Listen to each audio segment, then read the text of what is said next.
Assalamu alaikum. Welcome to mathematics class for standard 6th. You are going to learn chapter 3 playing with numbers part 3 today. Let us begin with 3.2 exercise first sum solution. The question is, what is the sum of any two? In this, two sub questions are there, A and B, in which A is sum of odd numbers and sum of B is in even numbers B. Now odd numbers. What are odd numbers? Odd numbers are not the multiples of 2. For example, 1, 3, 5, 7, 9, 11, 13 and so on.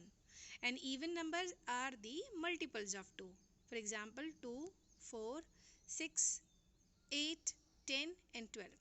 So by one we are going to add two numbers, right? First of all, we will add two odd numbers and let's see what the answer comes as. So here taken is 1 plus 3, answer comes 4, 3 plus 5 is equal to 8, 5 plus 7 is equal to 12 and 5 plus 9 is equals to 14. Now you may not take it in sequence. For example, 1 के बाद 3 लेना है या 3 के बाद 5 ही लेना है. It is not like that. You may make choice of any in between odd numbers. That's why the last one is taken, one is 5 and the second odd number taken as 9.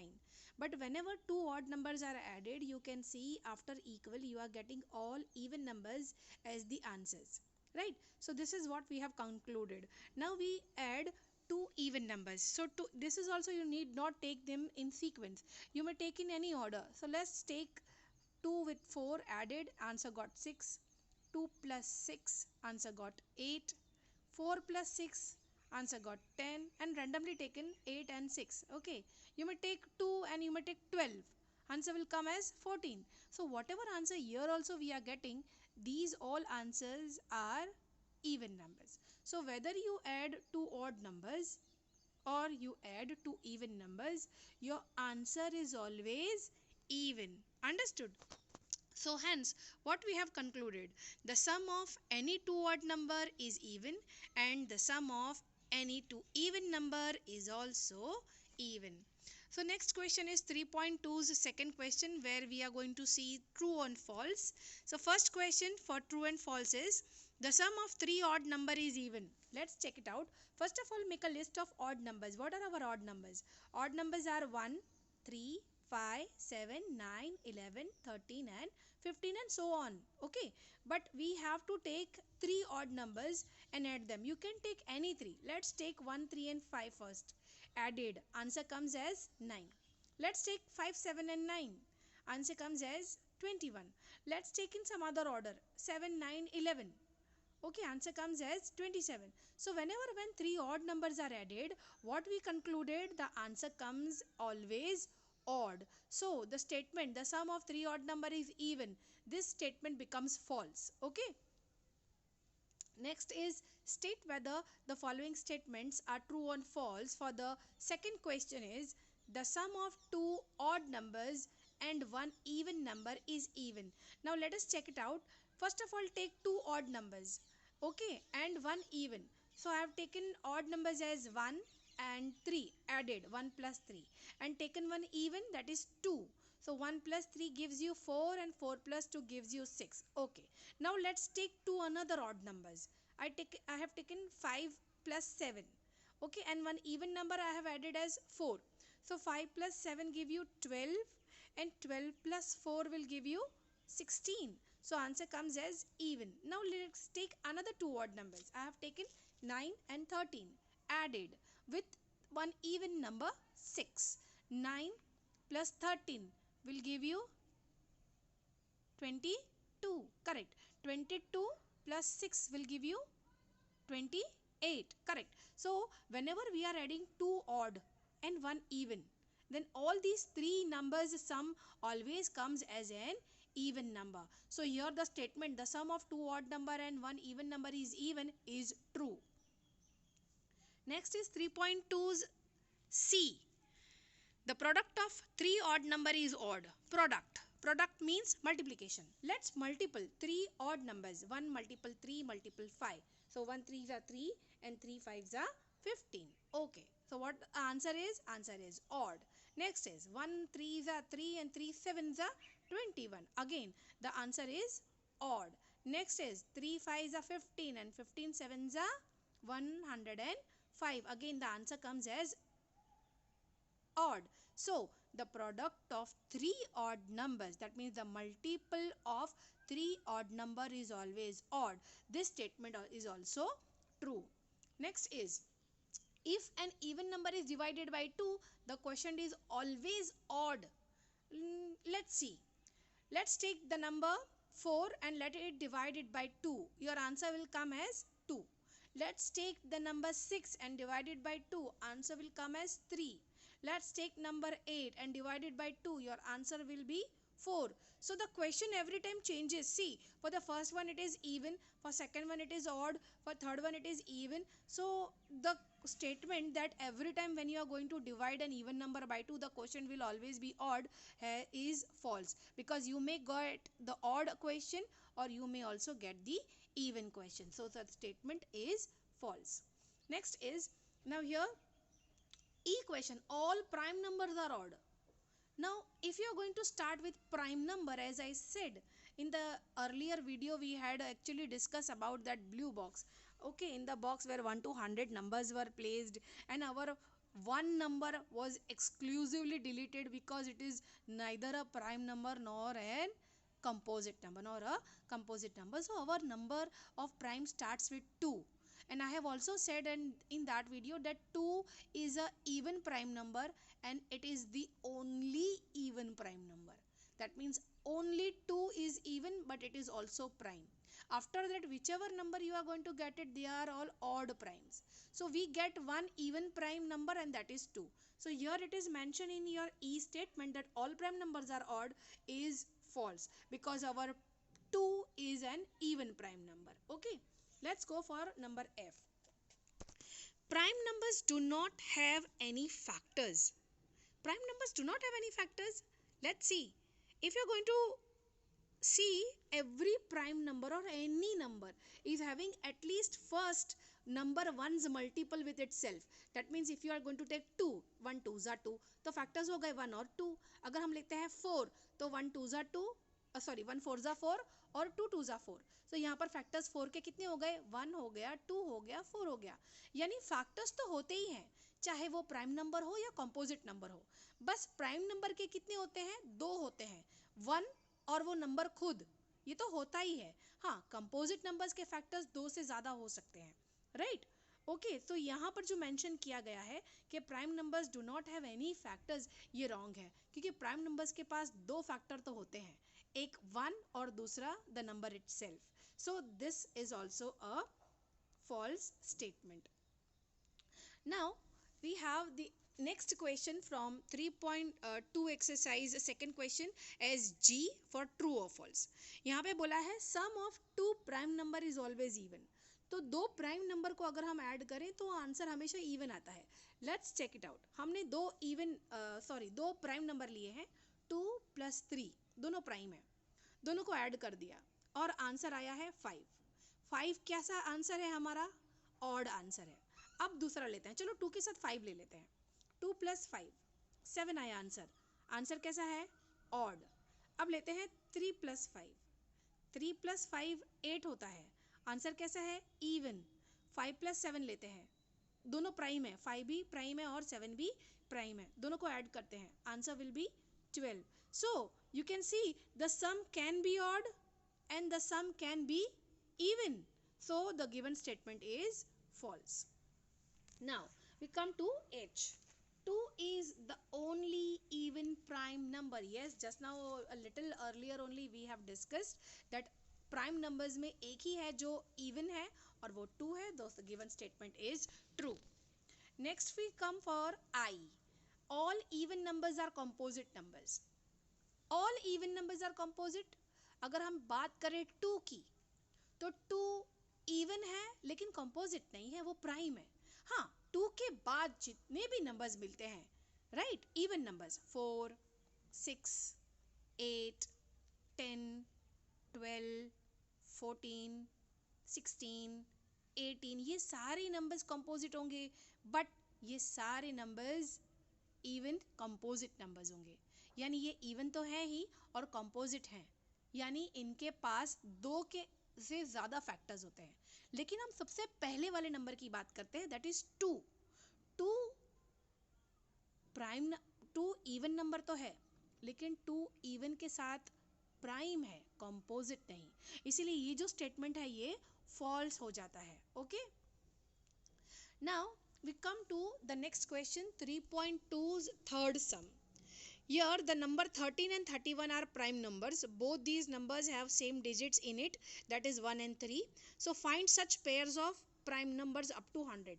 अब हमें दो number दिए गए हैं, 1 3 13 और 3 1 31। दोनों के दोनों कैसे हैं? दोनों के दोनों प्राइम है। प्राइम होने के साथ में इनमें एक इम्पॉर्टेंट चीज़ ये है कि दोनों सिर्फ दो डिजिट से बने हैं। एक डिजिट ली है 1, एक डिजिट ली है 3, तो 13 बन गया। और फिर हमने इसको फ्लिप कर दिया या नंबर्स को रिवर्स कर दिए, यानी 1 की जगह 3 ले लिया, 3 की जगह 1 ले लिया, तो नंबर हो गया 31। दोनों के दोनों प्राइम है और दोनों सिर्फ एक सिमिलर दो डिजिट से बने हुए हैं, वो है 1 और 3। हमें ऐसे और भी ढूंढने हैं।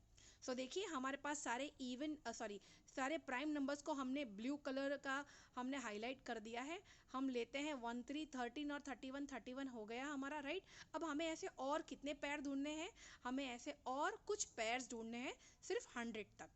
तो लेते हैं 1 7 17 और देखिए 7 1 71। हमने अगर 1 और 7 लिया है तो हम इसका रिवर्स देखेंगे 71। क्या 71 ब्लू हाईलाइटेड है? हाँ है, यानी 1 7 भी ब्लू हाईलाइटेड है और 7 1 भी ब्लू हाईलाइटेड है, यानी कि दोनों के दोनों प्राइम है और सिर्फ दो सिमिलर डिजिट से बने हुए हैं। उसी तरह हमारा नेक्स्ट क्वेश्चन है 3 7 37 का 7 3 73 और है 7 9 79 का 9 7 97। I hope you understood this question. आगे बढ़ते हैं। We are going to see 3.2 exercise question number 4. यहाँ पे हमें लिस्ट करना है separately, write down separately the prime and composite number which are less than 20। हम एक के बाद एक सबको डिस्कस करते हैं। सबसे पहले हम लेते हैं 1, जिसका फैक्टर होगा 1, यानी 1 सिर्फ 1 में ही जाता है, 1 1 जा 1। ओके, सो और वैसे भी ये ना तो प्राइम है ना कंपोजिट है, the 1 is neither a prime nor a composite number. Let's talk about 2. 2 के फैक्टर्स क्या होंगे? 1 2 are 2, तो 1 और 2 उसके दो फैक्टर्स हुए। दो ही फैक्टर्स होते हैं, यानी 1 और नंबर खुद, यानी नंबर इट सेल्फ 2, तो ऐसे नंबर को हम प्राइम नंबर कहते हैं, इसीलिए हमने उसे ब्लू हाईलाइट में कर दिया prime number. Let's talk about 3, 1 3 are 3, factors है 1 और 3, प्राइम नंबर है। लेट्स टॉक अबाउट 4, फैक्टर है 1 4 are 4 और 2 2 are 4, यानी यहाँ पर हमें 1 खुद नंबर 4, इसके अलावा और एक फैक्टर मिला है, वो है नंबर 2, इसीलिए अब ये प्राइम नहीं हुआ। प्राइम के लिए तो सिर्फ दो ही फैक्टर्स होने चाहिए, 1 और वो नंबर खुद, लेकिन इसके अलावा एक और मिल जाए तो वो प्राइम नहीं रहता, वो कंपोजिट हो जाता है। इसीलिए हमारा 4 नंबर कंपोजिट है और हमने उसे ब्लू हाईलाइट नहीं किया। 5 1 और 5 सिर्फ इतना ही फैक्टर्स आते हैं, 1 एंड द नंबर 5 इटसेल्फ, इसीलिए ये प्राइम नंबर है। 6 के फैक्टर्स कितने होंगे? 1 6 are 6, 2 3 are 6, इसके पास कितने फैक्टर्स हो गए? 4, इसीलिए ये हो गया कंपोजिट। अब लिस्ट करते हैं 7 के लिए। 1 7 are 7 प्राइम नंबर है, इसीलिए हाईलाइट कर दिया ब्लू से। 8 की बात करें तो 8 के फैक्टर्स हैं 1 2 4 8, यहाँ पर दो से ज़्यादा फैक्टर्स हैं, इसीलिए ये हो गया कंपोजिट। उसी तरह 9 1 3 9, ये हो गया कंपोजिट। 10 के लिए 1 10 are 10, 2 5 are 10, तो इसके फैक्टर्स हैं 1 2 5 10 और ये नंबर हो गया कंपोजिट। अब है 11, 1 11 are 11, बस 11 इसके अलावा और किसी में नहीं जाता, इसके सिर्फ दो फैक्टर्स हैं, 1 और the number itself, that is 11, इसीलिए ये हो गया प्राइम। 12 की बात करें तो फैक्टर्स हैं 1 2 3 4 6 12, यानी ये इसी सारे टेबल्स में डिविजिबल है, यानी ये सारे फैक्टर्स हुए, इसीलिए 12 क्या है? एक कंपोजिट नंबर है। 13 1 13 are 13, बस इसके अलावा और किसी टेबल में डिविजिबल नहीं है, इसीलिए 13 हो गया prime number. 14 1 2 7 and 14 factors are more than 2, इसीलिए 14 क्या है? कंपोजिट नंबर है। 15 1 3 5 and 15, again more than 2 factors for 15, so 15 is a composite number. 16 more than 2 factors, composite number. 17 1 17 सा 17, और 1 और 17 के बीच में आप कितने भी टेबल देख लो, 17 और किसी टेबल में नहीं जाता, ठीक है। और फैक्टर्स देखने की एक इंपॉर्टेंट नोटिफिकेशन मैंने बताई थी कि 17, जो भी नंबर को आपको ढूंढना हो कि प्राइम है या उसके कितने फैक्टर्स है, तो नंबर से बड़ा नहीं होता फैक्टर, यानी 17 ही लिमिट होगी, 17 के आगे वो किसी भी टेबल कोई भी नंबर उसका फैक्टर नहीं हो सकता, यानी the number factors can not be greater than the given numbers. इसीलिए 1 और 17 में सिर्फ यही दो फैक्टर्स है, 1 और 17, इसीलिए 17 होगा प्राइम नंबर्स। 18 में बहुत सारे फैक्टर्स हैं, 1 2 3 6 9 एंड 18, तो ये हो गया composite numbers। 19 again a prime number, 1 and 19 only, two factors, so it's a prime number। And 20 is 1 2 4 5 10 and 20, these are the factors of 20, so 20 is a composite number। अब हम इनको लिस्ट कर लेते हैं। हमने जितने भी ब्लू हाईलाइटेड किए हैं वो सारे नंबर्स थे 2 3 5 7 11 13 17 and 19, so ये नंबर्स क्या हैं, all blue highlighted one are the prime numbers, very good. And composite numbers 1 से लेकर 20 तक में अगर हम देखें तो कौन कौन आए हैं, 4 6 8 9 10 12 14 15 16 and 18, right, as well as 20। लेकिन हमें 20 नहीं लिखना because we have to write till 20, okay, so if okay, numbers between 1 and 20, so 18 पर हम stop होते हैं and our answers are listed in this manner। Let's move on to the next question। Here 3.2 is fifth exercise, what is greatest prime number between 1 and 10। पहले तो list कर लेते हैं 1 और 10 के बीच के सारे प्राइम नंबर्स। 1 तो प्राइम नहीं है, neither prime nor a composite, लिखते हैं 2 प्राइम नंबर है, कॉमा 3 प्राइम नंबर है, कॉमा 4 कंपोजिट है, नहीं लिखना है, 5 प्राइम नंबर है, लिखते हैं, 6 कंपोजिट नंबर है, नहीं लिखना, 7 प्राइम नंबर है, लिखते हैं, 8 कंपोजिट नंबर है, नहीं लिखना, 9 कंपोजिट नंबर है, नहीं लिखना, और 10 तो लेना नहीं है बिकॉज बिटवीन 1 एंड 10 लेना है, ओके। सो यहाँ पर हमने लिस्ट कर लिए कितने नंबर्स हैं, 2 3 5 और 7। इसमें से हमें ग्रेटेस्ट प्राइम लेना है, यानी लिमिट है 1 से 10 के बीच के ही नंबर लिस्ट करने हैं, हमने कर लिए। अब इस लिस्टेड नंबर्स में से ग्रेटेस्ट लेना है, तो ग्रेटेस्ट होगा 7, therefore the greatest prime number is 7। The next question 3.2's sixth question is, A में दिया हुआ है express the following as the sum of two odd prime numbers। 44 question is number A।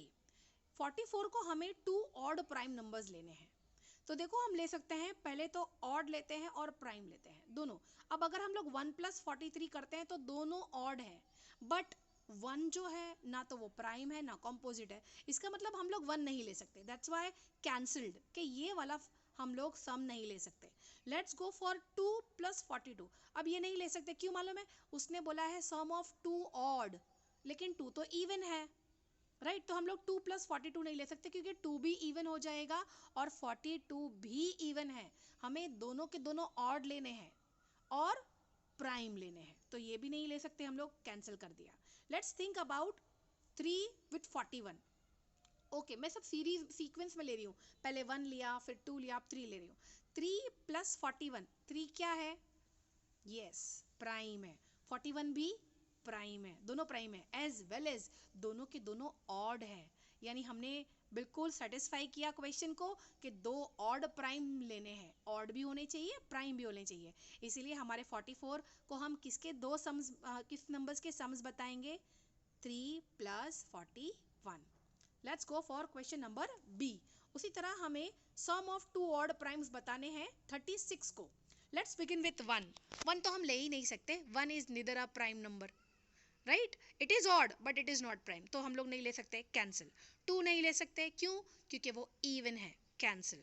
3 लेते हैं, 3 और 33, 3 ऑड है prime है, correct, लेकिन अगर हम 33 की बात करें तो 33 ऑड है बट प्राइम नहीं है, वो कंपोजिट है, इसीलिए हम ये दोनों नंबर्स का भी सम नहीं ले सकते, कैंसिल।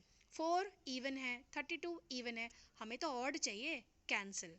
अब लेते हैं 5 + 31, 5 ऑड भी है प्राइम भी है, 31 ऑड भी है प्राइम भी है, इसलिए ये वाला हमारा पेयर जाता है सम के लिए, right? It is valid, so this is satisfying the question. We are going to take 36 is equals to sum of two odd prime numbers and these prime numbers are 5 and 31. Now the rest of all you will do by yourself. We'll move to the next question 3.27. यहाँ पर पूरा एक chart दे दिया है, हम लोगों को twin prime number लेने हैं. ये कंसेप्ट हमने आपने अर्लियर वीडियो में देख लिया है. ट्विन प्राइम नंबर में फिर से एक रिकैप करा देती हूँ आपको. ट्विन प्राइम नंबर किसको कहते हैं?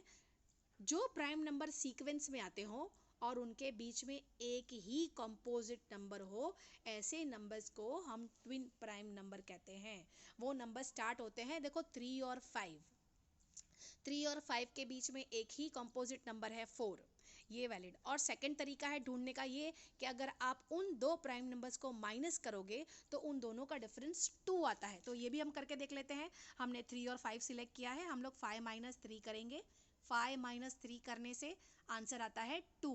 तो ये हमारा पहला पैर. दूसरा पैर है 5 और 7, बीच में एक ही कंपोजिट है 6. और अगर 7 माइनस 5 करेंगे तो आंसर आता है 2.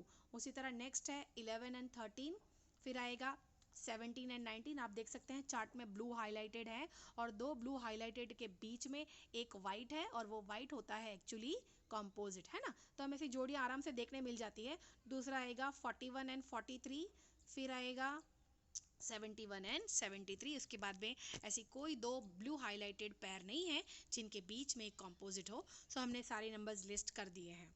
We'll move on to the next question of 3.2's 8th question. Which of the following numbers are prime? हमें prime numbers बताने हैं. I have done A and B. The rest of all will be done by you. A को select करते हैं 23. ये हमें इसके factors निकालने होंगे. 123 सा 23 आता है और 1 के बाद में हम कोई भी नंबर डिस्कस करें तो 2 के टेबल में भी 23 डिविजिबल नहीं है, 3 में भी नहीं है, 4 में भी नहीं है. And if we keep on going हमें 23 तक कोई नंबर नहीं मिलेगा. 23 के टेबल में 23 डिविजिबल होगा 23 वन जा, यानी ये तो रिपीट हो गया. 123 ज़ा 23 और 23 वन ज़ा 23. तो हम लोग रिपीट नहीं लेते इसीलिए कैंसिल कर दिया है. और 23 के कितने फैक्टर्स मिले? एक मिला 1 और खुद 23 यानी द नंबर इटसेल्फ, है ना? तो यहाँ पर प्राइम की जो डेफिनेशन के हिसाब से कि उसके दो ही फैक्टर्स होते हैं वो बिल्कुल सेटिस्फाई होता है. इसीलिए 23 क्या है? Yes, it is a prime number. Number next is 51. चलो बी क्वेश्चन के 51 के फैक्टर्स देख लेते हैं. 151 जा 51 जाता है, फाइन. 2 में 51 डिविजिबल नहीं है क्योंकि 51 का लास्ट नंबर ऑड है और कोई भी ऑड नंबर 2 में डिवाइड नहीं होता. Let's go for 3. 3 17 जा 51 एंड देन लास्ट 17 3 जा. जैसे ही रिपीट आता है वी स्टॉप, इसलिए कैंसिल कर देते हैं, रिपीट को लेना ही नहीं है. फाइन. तो अब हमारे पास फैक्टर्स कितने हुए 51 के? 1 3 17 51. प्राइम नंबर की डेफिनेशन के हिसाब से सिर्फ दो ही फैक्टर्स होने चाहिए, बट 51 के तो यहाँ पर मोर देन 2 हैं. इसका मतलब 51 is not a prime number, it is a composite number. The rest of all will be done by you. Next is 3.2 का 9th question. Write 7 consecutive composite numbers less than 100. Consecutive का मतलब होता है sequence में एक के बाद एक आने वाले, उनके बीच में कोई प्राइम नहीं होना चाहिए और वो सारे के सारे साथ में कितने होने चाहिए? 7 होने चाहिए. 100 से कम. अगर हम कंपोजिट बात करें तो हमारा पहला कंपोजिट है 4, लेकिन 4 के बाद में 5 वो तो प्राइम हो जाता है, वी कैन नॉट टेक. 6 के बाजू में भी प्राइम 7 आ जाता है. हाँ, बाद में आते हैं 8 9 10 कंपोजिट है लेकिन सिर्फ 3 है. हमें तो ऐसे कितने चाहिए? 7 होने चाहिए. कंटिन्यूस 7 कंपोजिट होने चाहिए. अब 10 के बाद फॉरन 11 आ जाता है और हमारी सीक्वेंस टूट जाती है. So we can not take 8 9 10. Let's go for 14 15 16. Again खाली 3 मिले. Let's go for next 24 20 21 22. Again 3 ही मिले हैं, हमें 7 चाहिए. Let's go for 24 25 26 27 28. कितने नंबर्स हुए? 5. हमें कितने चाहिए? हमें 7 चाहिए. 7 in sequence without any prime in between. तो यहाँ पर ये वाली कंडीशन फुलफिल नहीं होती क्योंकि सिर्फ 5 है. Will go ahead 32 33 34 35 36. Again only 5. Delete नहीं ले सकते. 38 39 40 ओनली 3 नहीं ले सकते. 44 45 46 ओनली 3 नहीं ले सकते. 48, 49, 50, 51, 52, 5 है, 5 नहीं 7 चाहिए। आगे बढ़ते हैं। 54, 55, 56, 57, 58, अगेन 5 नॉट वैलिड। आगे बढ़ते हैं। 62, 63, 64, 65, 66, again only 5 not needed. We'll move ahead. 74, 75, 76, 77, 78, again only 5. आगे बढ़ते हैं। 80, 81, 82, only 3 not valid. 84, 85, 86, 87, 88, only 5 not valid. हमें 7 चाहिए, 7. Move. 90 से स्टार्ट करते हैं। 90, 91, 92, 93, 94, 95, 96, कितने हुए? 1, 2, 3, 4, 5, 6 एंड 7। ये रहे वो 7 कॉन्जिक्यूटिव कंपोजिट नंबर्स। सो हमने लिस्ट कर लेना है इन्हें down. Understood? Next question is 3.2's 10th क्वेश्चन। Express each of the following as the sum of 3 odd prime. हमें 3 ऑड लेने हैं नंबर्स, और वो सारे नंबर्स प्राइम भी होने चाहिए, यानी 2 एक साथ, ऑड भी होना चाहिए, प्राइम भी होना चाहिए। और इस मर्तबा हम सम ऑफ 3 नंबर्स करने वाले हैं। ठीक है, सो लेट्स बिगिन। हमारा पहला नंबर है 21। प्राइम में 3 लिया, 5 लिया और 13 लिया। ये तीनों को ऐड करते हैं तो हमारा आंसर आ जाता है 21।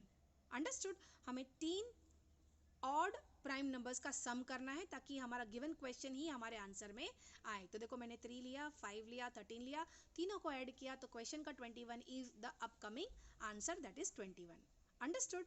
Let's move on for question B 31। 31 किसके एडिशन से आएगा? 3 + 5 + 23 करेंगे तो आंसर आ जाएगा 31। 3 भी प्राइम और ऑड है, 5 भी प्राइम और ऑड है, और 23 भी प्राइम और ऑड है। यानी हमने तीनों के तीनों ऑड प्राइम नंबर्स लिए हैं, तीनों का टोटल किया है और हमारा गिवन क्वेश्चन ही आंसर आया है as 31। Rest of all will be done by you. Now let's see 3.2's exercise 11th question. Write 5 pairs of prime numbers less than 20 whose sum is divisible by 5. हमें 5 जोड़ियाँ लेनी है, 5 pairs of prime numbers, और वो दो जोड़ी जो है, वो जो 2 नंबर्स का हम पेयर लेने वाले हैं, वो दोनों नंबर्स कैसे होने चाहिए? प्राइम होने चाहिए। हमें लेस देन 20 तक ही लेने हैं, तो हम लोग उसको लिस्ट कर लेंगे, फाइन। इसके अलावा वो क्या होने चाहिए? एक और कंडीशन फुलफिल करनी चाहिए कि हम जो भी पेयर सिलेक्ट करेंगे, ओके, वो पेयर का अगर हम सम करते हैं यानी टोटल करते हैं तो उसका जो आंसर है वो 5 के टेबल में डिविजिबल है, यानी 5 का मल्टीपल होगा। तो नीचे हम लोग लिस्ट कर सकते हैं कि अगर वो 5 का मल्टीपल होगा तो हमें कैसे नंबर्स चाहिए?